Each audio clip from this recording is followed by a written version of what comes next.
at Terminal 3, door 5. We just arrived and we are about to check in to the Changi.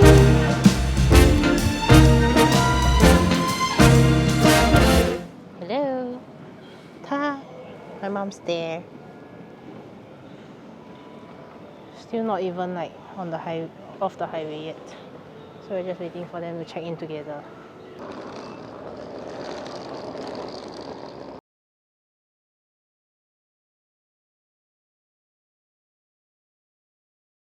We're just waiting to be properly checked in. Then we'll go in and wait for the flight. Okay, so do I need to check on Samantha the has a swanky new mic. when I get to Frankfurt? No, it'll go straight through. We're at the lounge. It's a temporary lounge, but we managed to get my mom and sister in. Yeah, so actually each business class ticket gets us one. And then Fat Boy is a Gold Elite member, so that's one. And then it was just one person, so I guess they felt bad let us in. So hello, so I'm Bobby here, the other half of Samantha, or she calls Fat Boy. We are in the lounge now, the SQ Silvercrest lounge. So we had a smooth departure in, but one of the hiccups was that I just got an email from Sixt that our car that we wanted to rent, the BMW X5, is no longer available. It broke down or something and they can't find another car. So I'm a bit stressed from that. Hopefully Sixt can, help to solve this issue before we land. But other than that, I think it's going fine. I'm very thankful to Singapore Airlines for letting me invite one more guest than my allotted amount to the Silvercrest lounge, even though it's full. we're just about to head to the gate. Just did all our PPPs, precautionary PPs, and going to the gate.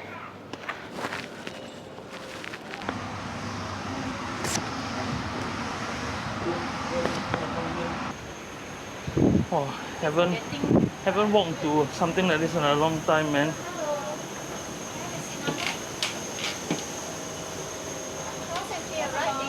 Wow, it's been 1 year since I've seen all these uniforms. Thank you. So now we're on board SQ26 19D. That's our seat. We're very happy to get the bassinet seat. That's good. I don't think we'll be as lucky on the way back, but it's okay. Milk bun, sourdough for lunch. Milk bun. Sure, milk bun. Yeah, thank you. Dinner is served. We have a milk bun, quite nice. I don't know where the garlic bread went to. That was my favorite. But and we have a nikoi salad with shrimp. The cutlery comes in a Ziploc bag. That's quite nice. So let's try the succulent prawns.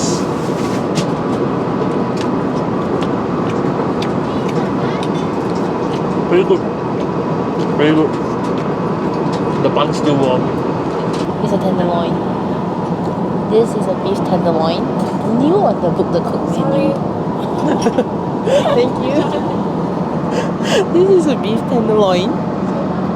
New on the book of the cook menu. Made with love. Giving it a try now.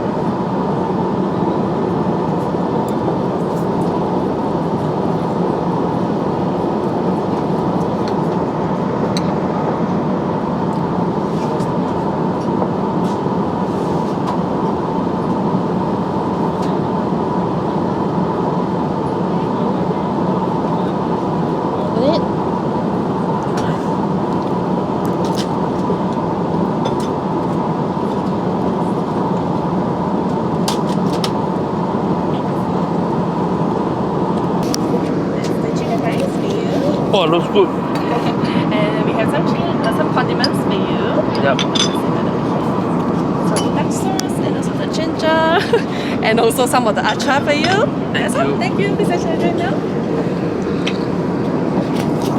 I have opted for the more local option, Bundong tea chicken rice. I don't know why I did that, but I guess it's all part of my new diet plan to not accumulate so much uric acid in my body.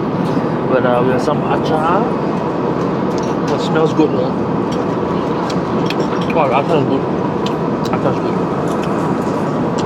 Then they have the chili sauce, dark sauce, and ginger. Too bad it's not breast meat, yeah. But don't know if you can see. Okay lah. Let me try it though.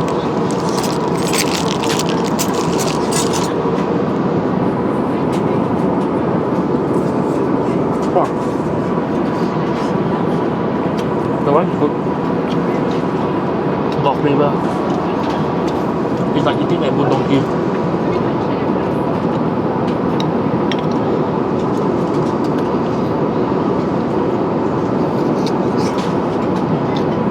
The chicken is a bit dry.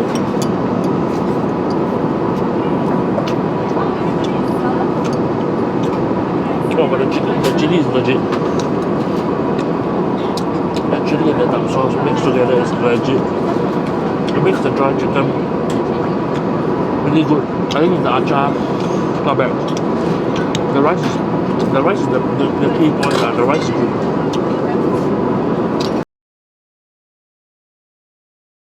Hey guys, so just slept for about 9 hours. Woke up, had a great flight. No, it's okay. Yeah. You'll see some yogurt for you. Some yogurt will do. Yeah, thank you. Thank you. Yeah, so as you can see, nice lady just gave me some yogurt. Oh, there's an even nicer lady holding the camera. That's my wife. But no, just having some fruits and a fresh cup of coffee to start. Oh man, I can't wait. So, my breakfast has arrived. Look at this.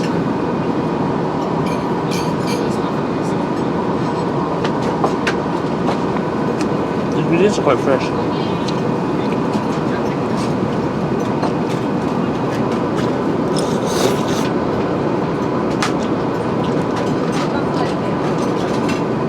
The mee pok, it's a bit tasteless. But I'm sure once I pour in the vinegar, oh, the chili is legit. So it looks like the food, both comparison, is a bit blander in general. But the condiments they give really make the flavors pop. I'm having the soup bak chor mee. Smells good.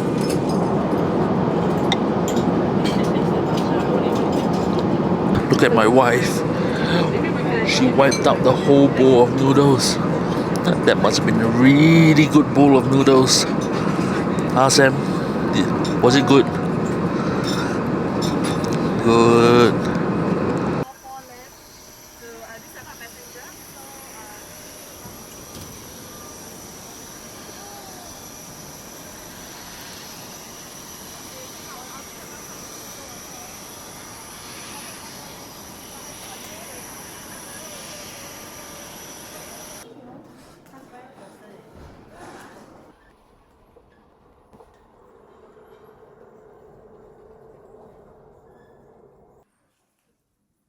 They have names for their potatoes. Gala, Laura, Valerie, and Glorietta. So we just settled the car stuff. You see here. And we are just waiting for them to bring the car now. And off we go. We just collected the car, picked up all our passengers from the airport. Now we're heading down to Roxy. Is it Roxy? Rust. Rust, yes, Rust. Moxie Rust. Hello. So now we are taking a small detour, planned detour, spontaneous detour. We are going to Stuttgart. We're actually almost there already.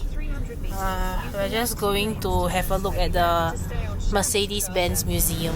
On the first day of Christmas, my true love gave to me a partridge in a pear tree. On the second day of Christmas, my true love gave to me 2 turtle doves and a partridge in a pear tree.